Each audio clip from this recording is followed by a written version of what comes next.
Life is tough. Life gives you lemons all the time, and sometimes it kicks you in the teeth. It's not all rosy or enjoyable all the time. Most of the time, it's probably not so pleasant, I would say. And it's often in those unpleasant moments, decisions have to be made. Tough decisions like what kind of career path you're gonna choose, whom to marry with in your life. Decisions that we have no idea how to make, so we often procrastinate on them, pushing them to a later date where we couldn't procrastinate anymore, and we kind of have to make a decision on the spot. So we often make the wrong one. So I always wonder why those decisions are so difficult to make, or why do we procrastinate on them all the time, and how can we make the right decision? And I think it's best explained through an analogy. So let me just grab my phone and so let's say now I got these two options in front of me, right? Let's say A, this one is something that you're pretty familiar with. Maybe it's something that you've been working on for a while, or maybe it's somebody that you've been working with for a while. Maybe it's in a relationship or something like that. So you know where this is going to, and you do want this. But here's another thing lining here, and that's our option B. And this is often something that we feel truly passionate about, but it is extremely hard and risky to take on this option because the future is really uncertain and we may not be good at it, or maybe there will be a lot of difficulties, hardships, adversities involved in pursuing this option.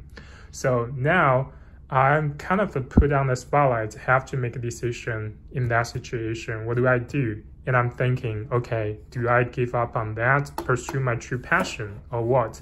If I do make that choice, I'm giving this up right away. So on the spot, making that decision, I feel the pain of losing that option. I'm already losing this already, right? But am I getting this for sure? No, not really. I'm not getting this for sure. This is a big maybe. I may be able to make it if I put my mind to it and work extremely hard towards it. At the end, I might be able to make it, but that's a maybe. I may not be able to make it.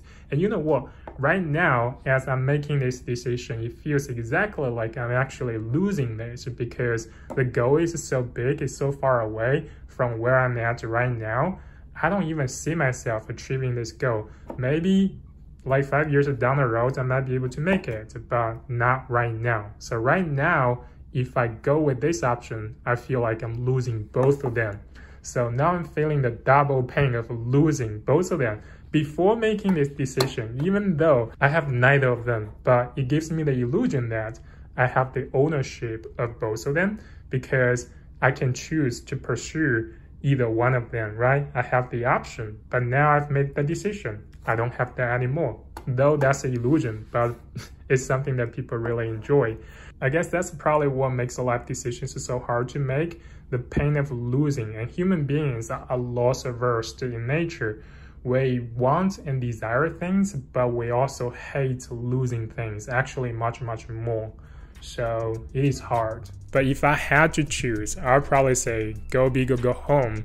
Let's take a chance on the risky one. So remember, Elon Musk, somebody said something along those lines. You only live once, why not create something big, right? Think about it. The store owner of a convenience shop, he or she does not work any less hard than an entrepreneur, a company owner like Elon Musk. So they are also busting their ass off, trying to make a living and try to live a meaningful and fulfilling life. So all of us, as long as you are pursuing something that's meaningful, you have to hustle, you have to put in the work, you have to work extremely hard to get the thing that you actually want, right?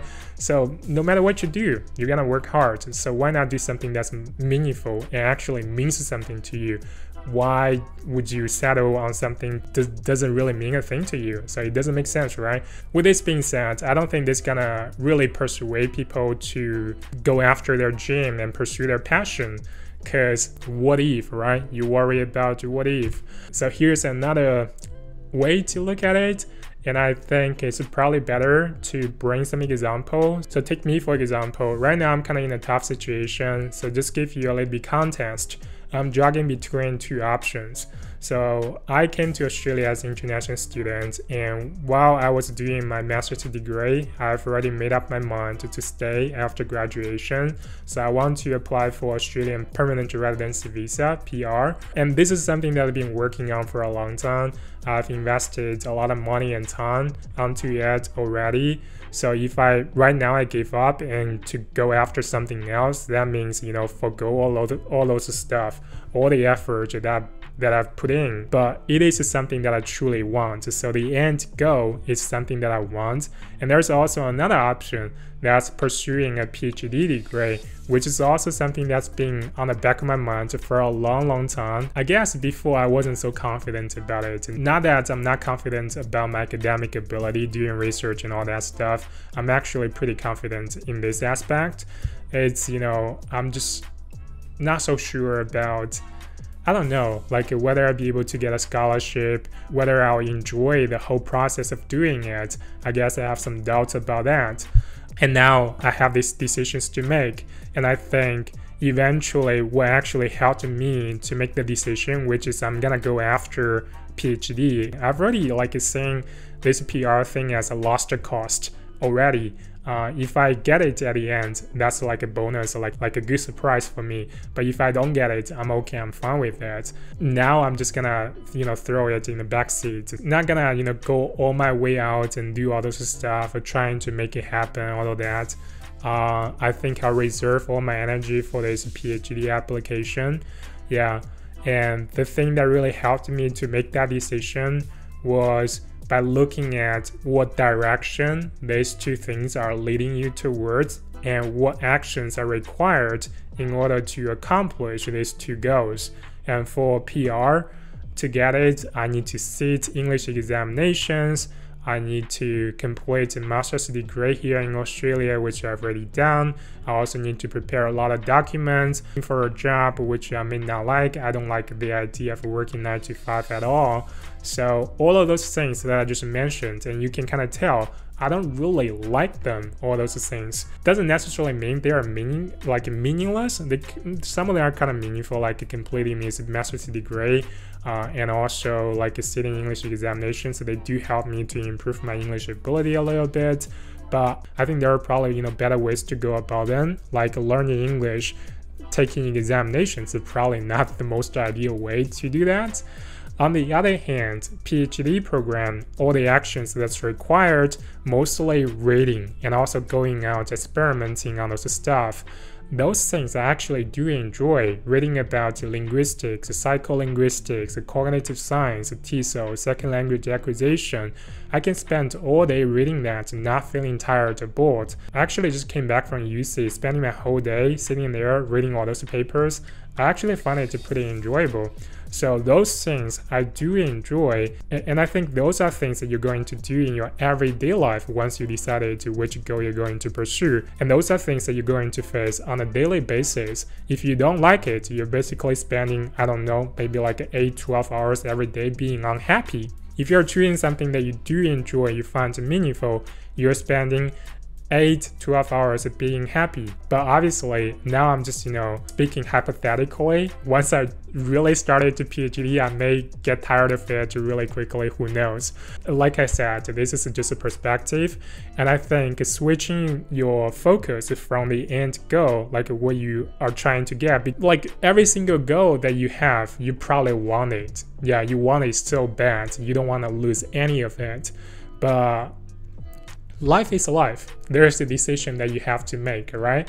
So don't look at the end goal all the time. Maybe sometimes, take a step back and look at the process leading up to obtaining the thing that you want. And those actions are probably more important than the end goal.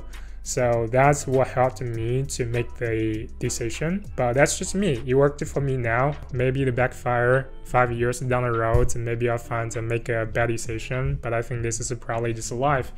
You can't just sit there and think. There's no way you can figure things out that way. You actually do have to put on your shoes and go out and see the world and only by experiencing you will find what you truly want. And so this is how I go about those tough decisions in my life. I hope you find this helpful. I hope you gain a new perspective. Maybe you have a different approach going about those tough decisions. If you do, you can drop a comment down below to let me know. And like always, I'll see you guys in the next one. Bye.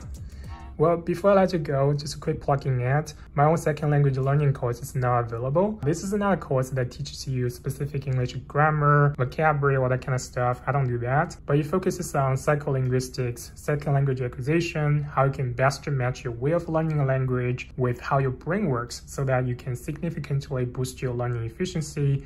If you want to level up your language learning game, you don't want to waste any more time, link in the description. I'll see you there.